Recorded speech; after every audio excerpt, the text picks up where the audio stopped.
से जो bail out package की जो किस्त मिलनी है उसको लेकर काफी समय से इंतजार किया जा रहा है। पाकिस्तान के जो फाइनेंस मिनिस्टर हैं वो वर्चुअली बार बार ही आकर लोगों को भरोसा दिला रहे हैं कि लोन पास होने वाला है, पास होने वाला है, लेकिन फिर भी ऐसा हो नहीं पा रहा है। इसके पीछे आप क्या वजह देख रही हैं? देखिए इसमें कई एक वजूहत है, कई एक लॉजिक्स हैं। मैं हंसी इसलिए इस बात पर के ऐसी वजूहत बताने वाले एक लॉजिक ये भी बताते हैं कि ये तो सब उस तरफ से उड़ रहा है, रात की साजिश है। तो इंडिया जो है वो करवा रहा है। देखिए हमारा जो इतनी उनकी वहाँ पे इन्फ्लुएंशियल है, वो इतनी लॉबिंग है वहां पर, उनके इतने वो छाए हुए हैं कि वहां से देखें वो जब तक, बल्कि हमारे अपने कई एक्सपर्ट्स जो हैं ये बात कर चुके हैं। ये मेरा मौकिफ नहीं है, लेकिन अपने एक्सपर्ट्स भी ये बात कर चुके हैं कि ये जो है ये दबाव डाला जा रहा है, और इस तरफ से जितना ज्यादा दबाव बढ़ता है तो उस तरफ से उतना ज्यादा दबाव आ जाता है। अब देखिए प्रॉब्लम ये है कि सिर्फ यही बात नहीं है, हमारी अपनी कोताहियां खामियां बहुत ज्यादा हैं। हम देखिए 75 ईयर से हमने जब स्टार्ट किया, चले 75 ईयर में हमने जब आईएमएफ का स्टार्ट किया, तो फिर उसके बाद से लेकर हम अभी तक आईएमएफ में हैं। और अब तो हम वहां पर हैं कि जहां पर सबसे ज्यादा बुरी हालत है इकोनॉमी की। तो इसमें अभी एक रोज पहले ही हमारे फाइनेंस मिनिस्टर की जो स्टेटमेंट आई थी उसमें उन्होंने ये कहा था कि हमने तमाम शराइत कंडीशंस पूरी कर दी हैं। और आईएमएफ की जो हेड है उनकी तरफ से भी कहा गया था, जब ये बात हुई कि पाकिस्तान दिवालिया होने वाला है, तो उन्होंने उसके ऊपर एक की बात कही थी कि पाकिस्तान अभी उस पॉइंट पर नहीं पहुंचा। तो अब वो वहां पर पहुंच सकता है, पहुंचने वाला है, पहुंचेगा या बचा लिया जाएगा, नहीं होगा, देखिए ये तो आने वाले दिन बताएंगे। लेकिन हमें हमारी जो अथॉरिटीज हैं वो ये बता रही, मिनिस्टर्स ये बता रहे हैं कि ऐसी कोई बात नहीं, पाकिस्तान दिवालिया नहीं होगा। अब खैर इसमें ये भी बात है कि बहुत सारी बातें जो की जाती हैं वो कभी नहीं भी होती हैं, कभी वो कुछ कभी कभार कुछ सही भी हो जाती है, लेकिन अक्सर ऐसा भी होता है जो बताया जा रहा होता है वो सही नहीं निकलता, या जो हो रहा होता है वो हमें पता नहीं चलता। लेकिन इसमें यह है कि जो हमारे दोस्त ममालिक से इंश्योरेंस मांगी गई थी हमने उनसे लेकर दी। अब जो चाइना है उसने भी जितना हमें लोन देना था, इसलिए कि आईएमएफ कह रहा था और हमने उन्हें कहा, फिर सऊदी अरेबिया से कहा उसने भी, तो जो रिटर्न गारंटी मांगी जा रही थी वो यही हमें खबरें मिली हैं कि वो गारंटीज दे दी गई, लेकिन अभी भी उस तरफ से वो नहीं हुआ। उसमें एक और बात भी है और वो ये है कि जो सब्सिडीज है उसके ऊपर भी उनको एतराज आता है। कुछ ऐसे देखे ना, यहाँ पे बजट के लिए ना हमारे जो होती है ना कार्रवाइयां वही होती हैं कि जैसे अब इलेक्शन करीब है, ये तो आप जानते हैं, तो इलेक्शन करीब होने की बिना पे वोट अगर हासिल करना है तो आवाम को कुछ ना कुछ तो आपने सहूलत देनी है। तो जिस तरह यहाँ पे पेट्रोल जो है वो सस्ता कर दिया गया, तो इस पे उन्होंने एतराज किया, उन्होंने कहा ये आपने कैसे कर दिया। फिर यहाँ पर और भी कुछ ऐसे सस्ता आटा और इस तरह की कुछ हुई, तो फिर इस पे उन्होंने एतराज किया। बेनजीर इनकम सपोर्ट पे उन्होंने कि जब हम आपको ये कह चुके हैं तो आप ऐसे क्यों स्टेप्स ले रहे हैं।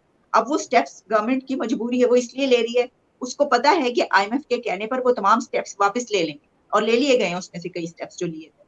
तो ये, लेकिन वो लोगों को ये बता रहे हैं कि भाई हम तो कर रहे हैं आपके लिए, लेकिन हम क्या करें, आईएमएफ ऐसा करवा रही है, हम कुछ नहीं करें, सब कुछ आईएमएफ। प्रॉब्लम ये है कि इस मुल्क को आईएमएफ में ले जाने वाले भी तो जो लोग हैं उन्हीं से सवाल होगा, आवाम तो उन्हीं से पूछेगी। बेशक ये हुकूमत ये कहे कि इमरान खान ने ये वाला जो है आईएमएफ में वो गए थे, उनकी भी ऐसी स्टेटमेंट्स स्पीचेस मौजूद है, तो होना तो ये चाहिए कि सबसे पूछा जाए कि भाई ये क्या है। लेकिन खैर पूछने से हमारे ऊपर क्या असर पड़ेगा। लेकिन अभी मैं समझती हूँ कि हो सकता है कि अगले एक दो दिन में उनकी तरफ से कोई पॉजिटिव रिस्पॉन्स आ जाए। जी। अच्छा आलिया जी, आपने इलेक्शंस की बात की है। पाकिस्तान सुप्रीम कोर्ट इस मामले को लेकर सुनवाई भी कर रहा है, इलेक्शन से जुड़ा जो मामला है। अ, अभी हमने देखा कि जो डीजी है आईएसआई, वो सुप्रीम कोर्ट के जो चीफ जस्टिस हैं उनसे मिले। ये आखिर क्या केस है, मैं आपसे जानना चाहती हूँ, क्यों मिले वो उनसे?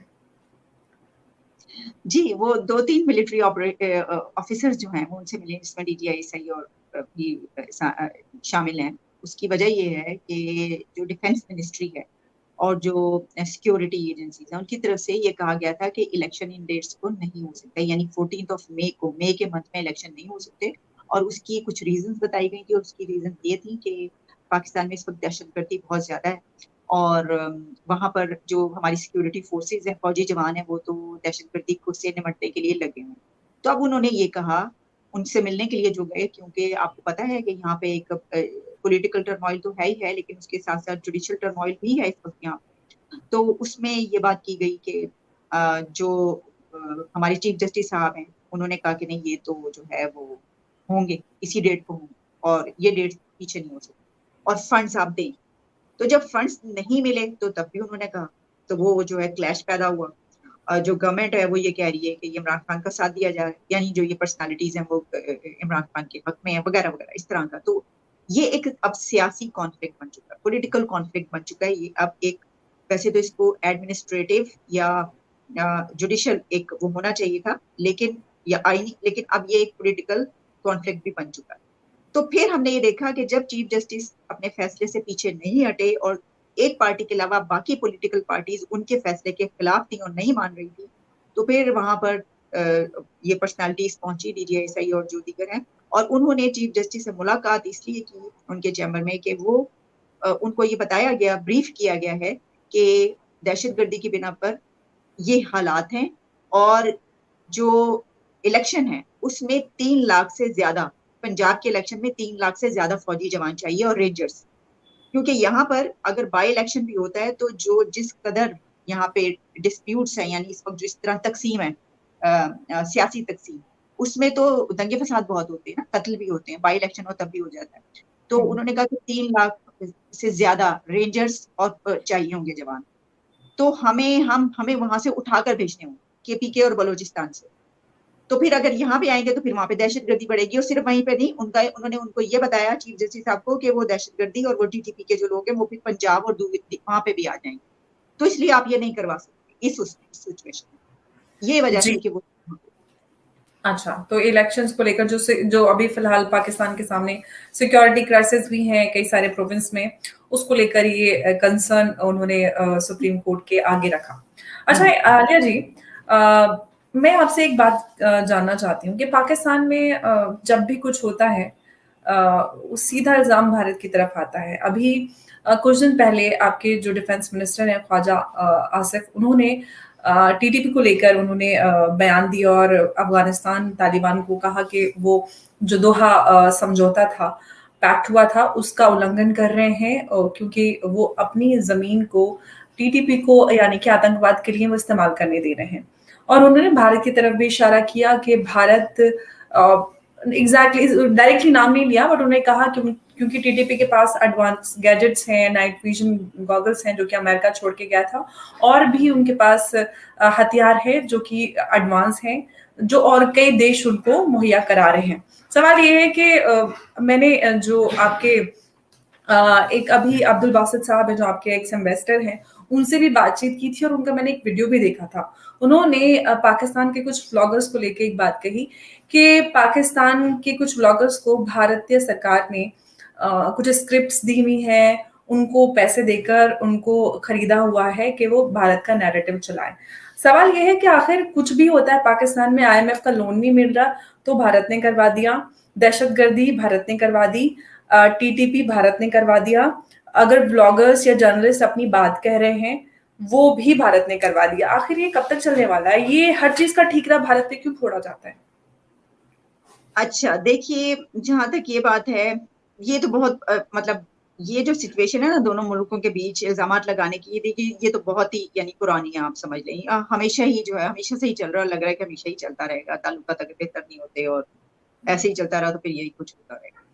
जो आपने बात की उसमें कि आपके प्रोग्राम में वो आए फॉर्मर एम्बेसडर, तो उस पे मैंने भी क्योंकि बात की है, कुछ लोगों ने मुझे ये कहा, काफी लोगों ने ये कहा कि आपके लिए तो उन्होंने ये नहीं कहा, आपने ऐसी बात कर दी, आपके लिए नहीं कहा गया। तो बात ये कि मैंने भी जो बात की उसमें मैंने ये कहा कि अगर नाम ले देते तो बड़ा अच्छा होता। देखिए ना, अगर उनके पास प्रूफ है या सब कुछ है तो उनको नाम लेके बताना चाहिए था कि ये देखें, ये तो ये बाकायदा जो है वो इनको पैसा दिया जा रहा है और बाकायदा ये पैसा ले रहे हैं, ये है, सब कुछ है वगैरह वगैरह।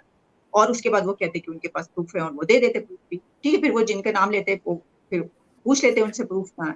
अब जब आप सबको एक ही उसमें लपेट देते हैं तो फिर ये होता है कि गलत बात होती है।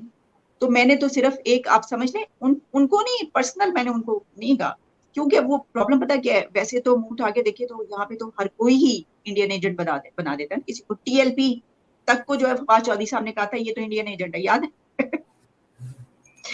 तो यानी बहुत सारे वो, ये तो होता रहता है यहाँ पे। लेकिन आम लोग जब कहते हैं या एक पॉलिटिकल वे में एक दूसरे के ऊपर किया जाता है वो और चीज होती है। लेकिन देखे ना, जब एक इतनी अहम अथॉरिटी पे जो रह चुके हो, तो उनकी बात से ऐसा लगता है कि शायद उनके पास उनको जो है वो बताया गया है, और जाहिर है कि वो अथॉरिटीज ने बताया है या आलिया जो जी, आपकी बात बीच में कट रही है, मैं आपकी बात में एक बात जोड़ना चाहती हूँ, क्योंकि मैंने उनकी वीडियो पहले देखी थी बासित साहब की। फिर मैंने उनसे यही सवाल किया कि बासित साहब, आप इतने बड़े ओहदे पर रहे हैं, आप अगर इतनी बड़ी बात कर रहे हैं तो जरूर आपके पास कुछ सबूत होंगे। तो उन्होंने मुझसे ये बात कही कि हाँ, मेरे पास वो स्क्रिप्ट्स भी हैं, कहाँ कहाँ वो मिले, उनको कितने पैसे मिलते हैं, कौन लोग हैं, उनके पास सारी चीजें हैं। अगर सारी चीजें हैं तो वो पब्लिक क्यों नहीं कर रहे हैं अपने नेशन के इंटरेस्ट हाँ, में? मैंने एग्जैक्टली वही कहा ना। नहीं देखिए, मैं सिर्फ ये बता रही हूँ, जिस तरह जब मुझे ये लोगों ने कहा कि आपको उन्होंने नहीं कहा, या वट जो भी है, मुझे नहीं पता, लेकिन जी। मैं ये कहना चाह रही हूँ कि क्योंकि अब उन्होंने एक अमूमी बात की, ठीक है ना, तो उसके अंदर सभी लपेटे में। आज अब प्रॉब्लम ये है कि बेशुमार लोग यहाँ पर ऐसे हैं कि जो करते हैं। मेरा 50% कंटेंट क्योंकि इंटरनेशनल अफेयर्स पे है, फॉरेन अफेयर्स पे, तो उसमें इंडिया और पाकिस्तान की तो रोज ही कोई ना कोई खबर चल रही होती है, और मैं वो जरूर करती हूँ। तो और लोग उसमें इंटरेस्ट बहुत ज्यादा लेते हैं, मेरे व्यूअर्स बहुत ज्यादा वहां से, तो बिल्कुल मैं करती हूँ ये वाले मामला भी। तो उस फिर बंदा कहता है कि इसलिए मैंने जो है वो बात ये की कि होना ये चाहिए कि देखें, ये जो एक है ना, ये कि एक दूसरे के ऊपर, जिस तरह मैंने उसके अंदर सब कुछ कह दिया, मुझे इसके ऊपर कुछ कहने की जरूरत नहीं। यानी आपने तो प्राइम मिनिस्टर्स तक को जो है वो ट्रेडर, क्योंकि जब आप ये कहते हैं ना, तो फिर आप अगले बंदे को, जाहिर है कि ऐसा बंदा जो काम कर रहा होगा वो गद्दारी होगा ना, तो फिर ये तो बड़ा बहुत बड़ा इल्जाम आ जाता है ना। तो इस बिना पर जो है वो मैंने बात की, तो मैंने आपको वही कह रही हूँ कि अगर वो नाम ले देते, या नाम ना भी लेते, फर्ज करें, मुश्किल होता है ना नाम लेना या कोई इस तरह करना, वो कोई जरूर ऐसा एंगल देते कि जी पता चलता कि वो किसी खास उसके मुतालिक बात कर रहे हैं। तो लेकिन फिर जब आप इस तरह बात करते हैं, तो वो तो खुद भी, उनका कंटेंट भी इंडियन कंटेंट है, तो फिर दूसरे उठ के मुंह उठा के उनको भी कह सकते हैं ना कि उनको तो वो तो वो फॉर्मर तो एम्बेसडर। 3 साल भारत रहे भी हैं फिर। क्या आप तो भारत रहे भी हैं, आपके तो ताल्लुकात वैसे ही हैं, लेकिन क्योंकि आपके तो वो डांडे बड़े उससे मिलते हैं, तो आपको कोई नहीं कहेगा। तो ये सारी बात है, मतलब मैं, वो तो मेरे बड़े अच्छे तरीके से मेरे प्रोग्राम है, मेरी उनकी बड़ी अच्छी गुफ्तगू रही है, वो मेरे प्रोग्राम्स में आते रहे हैं, और अभी भी जब भी मैं उनको बुलाती रही हूँ, वो कोई वो कभी ऐसा नहीं हुआ कि कोई बात हो जो जिसकी बिना पे मैंने ये कहा हो, ऐसी कोई बात नहीं। मुझे भी पता है क्या है, लेकिन मैं सिर्फ ये बता रही हूँ कि मैंने जो है ये बात इसलिए कही कि ये बुरी बात, यानी आप ये कह लें कि हम इसके ऊपर, मैं पहले भी बात करती रही हूँ, यानी अगर कोई मिनिस्टर कहता है, कोई हुकूमत कहती है, कोई इस तरफ से होता है, और जिसके लिए यही नहीं सिर्फ, बल्कि अगर किसी जिसका नाम लेके जर्नलिस्टों को जब कहा जाता है, पुकारा जाता है इस तरीके से, और हम जानते हैं कि वो इस तरह के नहीं है, देखिए ना किस किस पे नहीं, जिस तरह मैंने उसमें नाम भी लिए हैं, मुतीला जान से लेकर अबसार आलम, और फिर हामिद मीर, और कई एक दीगर जितने भी ऐसे जर्नलिस्ट हैं, और फिर इनको तो छोड़ ही दें, वो तो हम वज़ीर आजम के लिए भी कहते रहे हैं, और बड़े, तो ये तो एक बड़ा ही अजीब सा मामला है। तो बस इस बिना पर मैंने ये कहा, वरना कोई ऐसी बात अच्छा नहीं। आलिया जी, मैं एक आपका इमरान खान के हवाले से एक सवाल आपसे करना चाहती हूँ। इमरान खान पर कई सारे ऐसे कोर्ट केस चल रहे हैं जिनका वो सामना कर रहे हैं, और कोर्ट हियरिंग में अपीयर होने को लेके हमने पिछले दिनों काफी बड़ा एक ड्रामा देखा टीवी पर। तो सवाल ये है कि इमरान खान की इतनी एकदम माचो इमेज होने के बावजूद भी वो इतना ज्यादा डरे, और इस तरह से सर ढक के इधर उधर पता नहीं क्या क्या लगा हुआ था, ऐसा लग रहा था दुल्हन भी नहीं आती ऐसे तो। मतलब इतने बहादुर और इतने माचो वो बनते हैं, उसके बावजूद ये डरने का क्या सिलसिला है? क्या था ये सारा कुछ?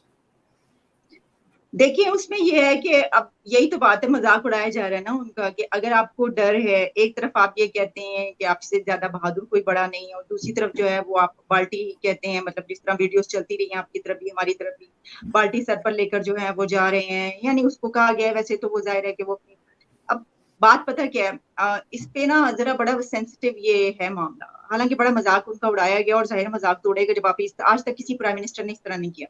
अब देखिए ना, मसला ये है कि जिस वक्त Nawaz Sharif former prime minister अपनी पेशियों के लिए पेश हो रहे थे, मुसलसल डेली बेसिस पे वो अदालतें जाते थे, मरियम नवाज और उनको जब डिस्क्वालीफाई किया था नवाज शरीफ को और जेल भेजा गया था, उससे पहले महीनों तक हम डेली उनके पर ट्रांसमिशन, कभी ऐसा नहीं हुआ कि उन्होंने ये कहा कि उनको खतरा है जान का और अपने सरों पर ये पहन के आए, या इस तरीके से उन्होंने किया। जान का खतरा उनको भी होगा, आप जानती हैं कि इस रीजन में कैसी सियासत चलती है, आपको पता है। तो और लेकिन इससे एक और स्टैंड किया, इससे एक और नैरेटिव ये है कि ऐसा नहीं